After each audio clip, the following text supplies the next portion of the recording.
कि दही के नदिया के तोहरा बिलार रखवार भइल राजा। वाह वाह वाह।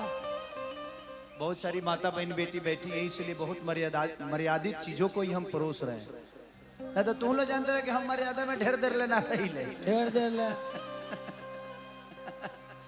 लेकिन जरूरी नहीं खे। खेसारी लाल यादव भजन भी गाता है जी। खेसारी लाल यादव बिग बॉस में जाता है तो खेसारी लाल चौरा में धानों काटे ले। सुनने के फर्क बा। तो हमारी जिंदगी है, हम एक कलाकार के नाते बहुत कुछ करते हैं, विरोध भी होता है, बहुत सारा चीज होला जीवन में। लेकिन ठीक बा, हाँ वही ना हिलावत रहा, गिरी मत, तनी धीरे से धीरे से। ए बाबू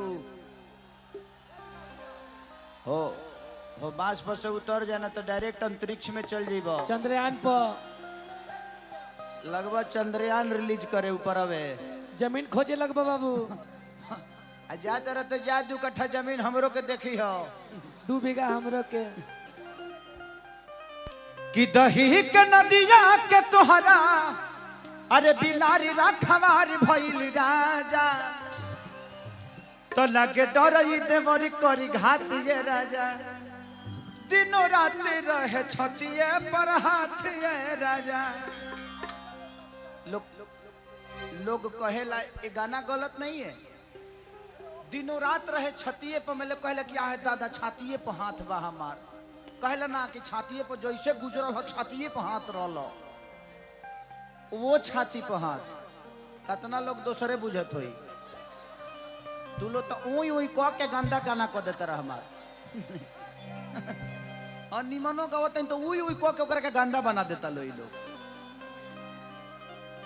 कि दही के नदिया के तोहरा बिलार रखवार भइल राजा। दही के नदिया के तोहरा बिलार रखवार भइल राजा। दही के नदिया के तोहरा बिलार रखवार भइल राजा। ए तो लगे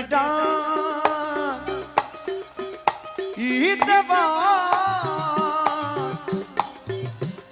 लगे डर इसे बड़ी करी घातिए राजा। दिन रात रहे छतिया पर हाथिए अरे डरी देवर करी हाथिए राजा। दिन रात रहे छतिए पर हाथिए राजा। लगे डर इसे बड़ी करी घातिए राजा। दिन रात रहे छतिया पर हाथिए राजा। लगे डरी देवर करी हाथिए राजा। दिन रात रहे छतिए पर हाथिए राजा। तुम तो धोखेबाज हो, वादा करके भूल जाते हो। तुम भी घड़ी चलाज हो, वादा करके भूल जाते हो। रोज रोज तुम जो सनम ऐसे करोगे, रोज रोज तुम जो सनम ऐसे करोगे, हम जो रूठ जाएंगे तो आहे भरोगे। हाँ हाँ तुम भी घड़ी चलाज हो,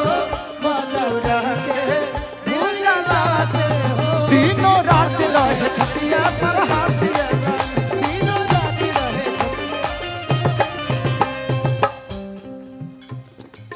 औरतिया कहतिया ए बाबू के तन मनाई खियाई ठूस ठूस के, जाके बैठ जाला कोना में रूस के। आई ठूस ठूस के जाके बैठ जाला कोना में रूस के। के तन मनाई खियाई ठूस ठूस के, जाके बैठ जाला कोना में रूस के। कितनो मन ठूस के जाके बैठ जाला कोना में रूस के।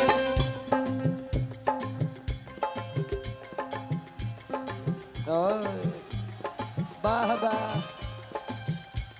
बैठ जो गजोदरा। अरे गोले गोले नारियर के बानर देखो रखवार भइल राजा। गोल गोल नारियल के बानर की देखा रखवार भइल राजा। गोले गोले नारियर के बानर देखो रखवार भइल राजा।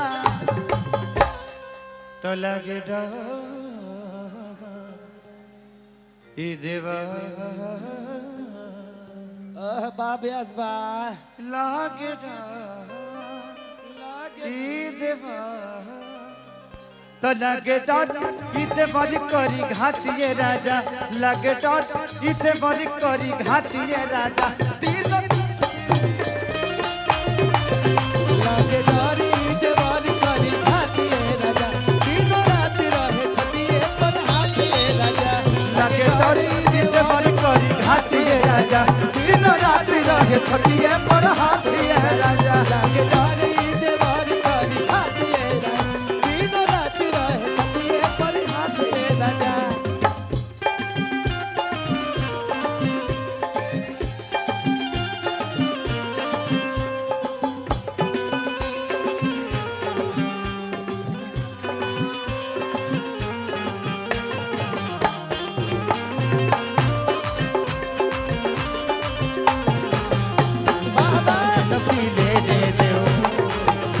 जिंदा हो तो जिलेने दो बड़ी बरसात में पी लेने दो दिनों रात रहे छतिए पर हाथिए लागे डोरी करी छतिए पर हाथिए राजा और ये लास्ट में कह दिया का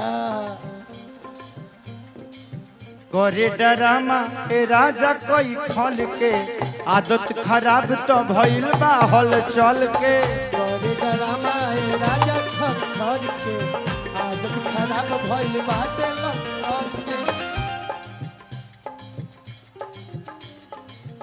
कोई बात नहीं अगली बार से होगा तो पार्थो दादा से मैं बोल दूंगा कि पार्थो दादा प्लीज अगली बार से कोई ब्रेक एडिट मत रखिएगा सारा ब्रेक एडिट हटा दीजिएगा क्योंकि ये ब्रेक एडिट में रह ही नहीं सकते जी इनको मैं जानता हूँ हां वो तो कहीं जगह वाला समय न रही तब ले उजड़ गई रही या वो तो हमनी के प्रदेश में बनी से दमी लगौले बनी सो बट कोनो बात ना खूब ভালো আছে जो धरती हमारे परिवार को चलाती है उस धरती की गरिमा को भी हमें बचा के रखना है बिल्कुल क्योंकि इसी धरती से हमारा परिवार चलता है जी तो इस धरती की हर वो चीज हमारी अपनी होनी चाहिए इस धरती को कोई नुकसान हमारी वजह से नहीं होनी चाहिए बस यही ध्यान सबको रहना चाहिए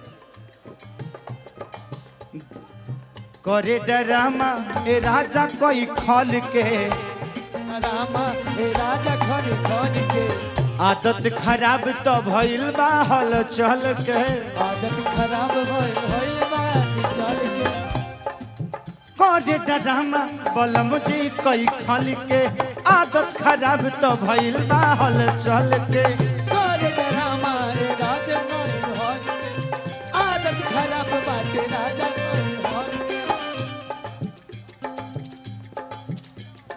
कहेला तुहरे से भौजी अकेला में प्यार भइल राजा कहेला तोहरा से भौजी अकेला में प्यार भइल राजा कहेला तुहरा से भौजी अकेला में प्यार भइल राजा कहेला तोहरा से भौजी अकेला में प्यार भइल राजा ए हाय तो लगे डाह डाल ई देवा देवा